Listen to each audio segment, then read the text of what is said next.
What's up, guys? Welcome back to another video, and today we are going to be taking a look at a scenario where civilization starts over. And yeah, let's just get straight into the video. So, we see lots of tensions going around, and there's just lots of conflict happening right now. Anyway, though, we do see some things happening in Russia. And I know this is like kind of accurate to real life, but the only reason I am doing this is for more countries to form, because people have said that I need to like change it up a bit, for the borders, So I'm gonna change it up a bit for Russia. So there's some rebellions popping up in Russia. And this isn't a rebellion for one country. This is multiple countries rebelling at the same time, but they're working together to get. They don't want to be part of Russia anymore. So they're going to immediately start to expand. And they're going to be very successful with taking some of this land.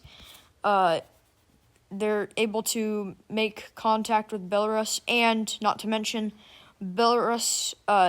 So here, hold on. We have the alliances, the Square Alliance led by Prussia and the Baltic Union. They're supporting the rebellion. The Triangle Alliance is supporting the purple Russia, not just the regular one. So it's going to be hard for Poland to support these guys, because they're going to have to go through Ukraine and go through here, or they're going to have to go here and go around. And they can't go through Belarus because they're not allied with them. So and they can actually go through Finland if they're able to get up here and go around, and then they could go through there, but that might be more tricky. So these rebellions are going to spread. Russia's trying to hold this area, so this way they can get supplies from here. This rebellion's going to stretch out right here. And yeah, Russia is not doing good. And I know this rebellion just started, but it's not good. There's a lot of things happening. So, right now, I don't think... Hold on. There we go. Sorry, guys, I had to fix that. I don't know why there was a giant goofy off thing. Alright, let me just fix this. So, this is not going good for Russia. And yeah, the rebellion really hasn't gotten many cities yet, but they're getting some populated areas. So this rebellion's actually going to move down and grab this major city and cut off this sea right here from the Russians. So Russia is mad about that, and they're also going to grab that major city. We see this rebellion going down, trying to capture these major cities up here, and then we see some pushback from Russia itself, because they haven't really made any advances really much. So they're going to actually push, fully, this rebellion's gone. They take care of them. They're going to push back this rebellion just a bit. Not much, though. Not much to stop them. So, yeah. But yeah, so they're going to push some of the rebellion back. We're going to see them opening up that area a bit more and pushing back this rebellion right here. And we could see some more tensions rising, very quickly. This is Lithuania states. The Green Lithuania states that this is the beginning of World War I, in a way, because they did find out that Prussia is sending men to the rebellion, so it's like a proxy war now. So Poland's going to do the same thing, sending men to Russia. Not as many as Prussia's sending to the rebellion, but it's like a proxy war now. I'm pretty sure that's what you would say. So that's not good, because that's just going to rise tensions very quickly. So we could see that cannons are being used. We have swords being used, and we also have this new invention that Prussia invented. It's called the hand cannon. So it pretty much is just a cannon, but you could put it in your hand. It's like a pistol, but it's a small cannon, and it uses gunpowder and stuff. So it's pretty nice for battles, but they're still using swords and stuff. So, but they're making big advancements here, and we could see them getting very, very close to Moscow, or Russia's capital. It doesn't really necessarily have to be Moscow, but they're getting super close. This rebellion actually does get pushed back a bit, it's not, out of all the rebellions, you don't want, like, this one's, it's still a big deal, but it's like up in the freezing cold, so, but they do push back that, they actually encircle this part of the rebellion. This has Prussian men in it, so they confirmed, yeah, that there's Prussians fighting, and, Baltic Union people. Lithuania is not sending any of their men because they don't have much. So they just encircle 2 groups, and these had a lot of Prussians on the front line.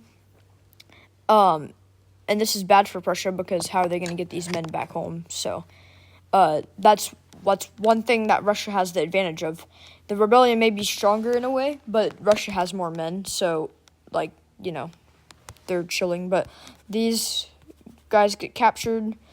And by now, the rebellion front is kind of falling apart in a way. Poland is still panicking, though. They don't know what to do. And then, all of a sudden, we see major encirclements from the rebellion. And this pretty much just, I mean, this front line right here flies through. And Ukraine and Poland asked if this country could let them have access through their country, and they said no because they don't want to have to pick a side. So, this is not good. Poland's panicking. They're panicking. Russia just got cut off from this right here, so they can still get supplied, but they have to make a breakthrough here. Ukraine sends their men in here, and this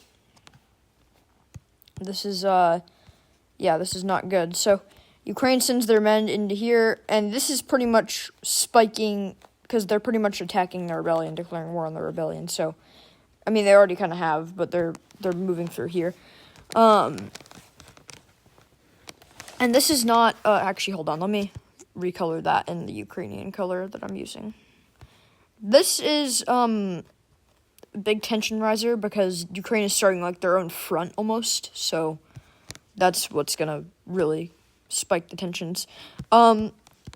Yeah, and there's a lot of stuff happening. So, we could see that Prussia is like, you know what? If you're gonna do that, we'll take this guy right here that's in our alliance, and we'll throw him at Russia. So we're gonna start a front of our own, causing much more tensions. And this was actually not unexpected. So Russia loses tons of their coastline right there. But,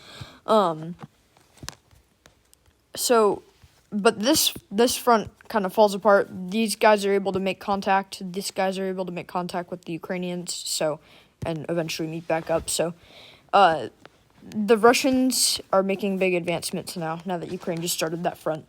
Russia is very happy that Ukraine decided to start that front, and Poland and Ukraine are helping out. And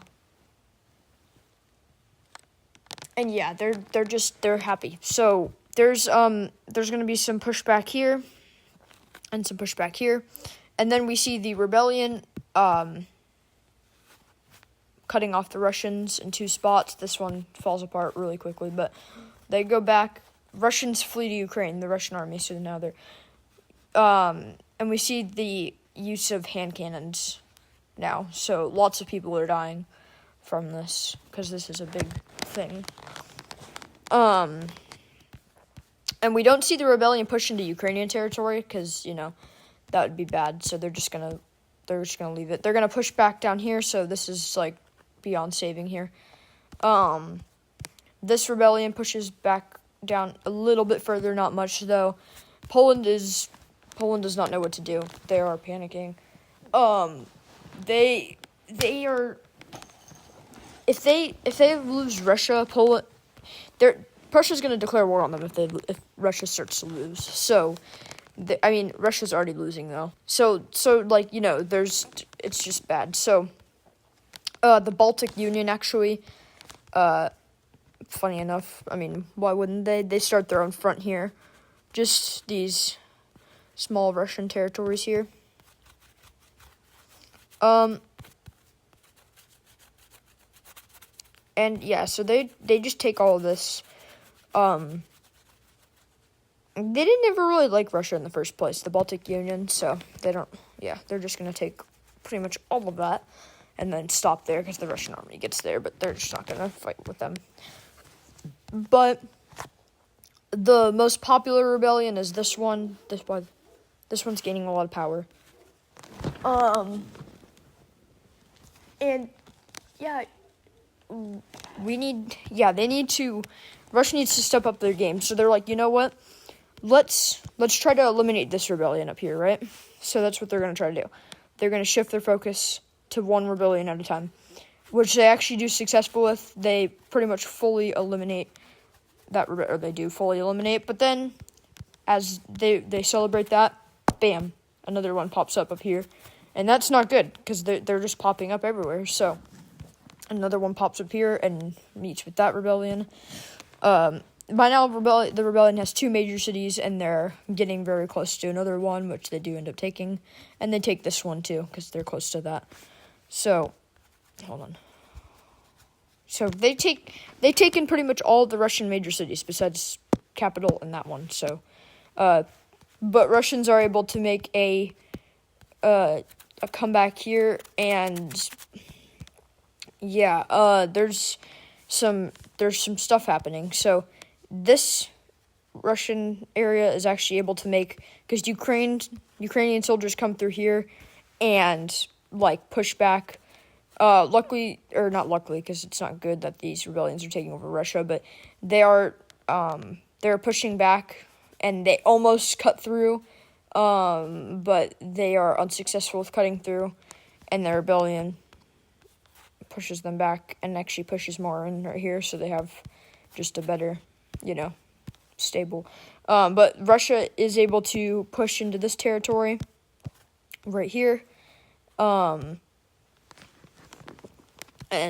they're able to do that, but Russia is running out of resources now, or starting to run out of resources already from this rebellion, and by now they're getting super close to Russia's capital, and they're pushing back the allies, I guess. I don't know, the Triangle Alliance. They're pushing back the Triangle Alliance, so this is not good. And as Poland's panicking, and just as everything bad could happen, the Square Alliance declares war on the Triangle Alliance, and this is bad. This is very bad. Poland was not expecting this. Ukraine joins the war. Lithuania joins the war, of course, because they're in this alliance. All the colonies join the war, even this little island. Sorry, that was a baby toy. Yeah, so shut up. All right, so yeah, all these guys join the war, and that is gonna do it for today's episode. And yes, I'm leaving you guys hanging after this. That's gonna do it for today's episode. And I'll see you guys in the next one. Peace out.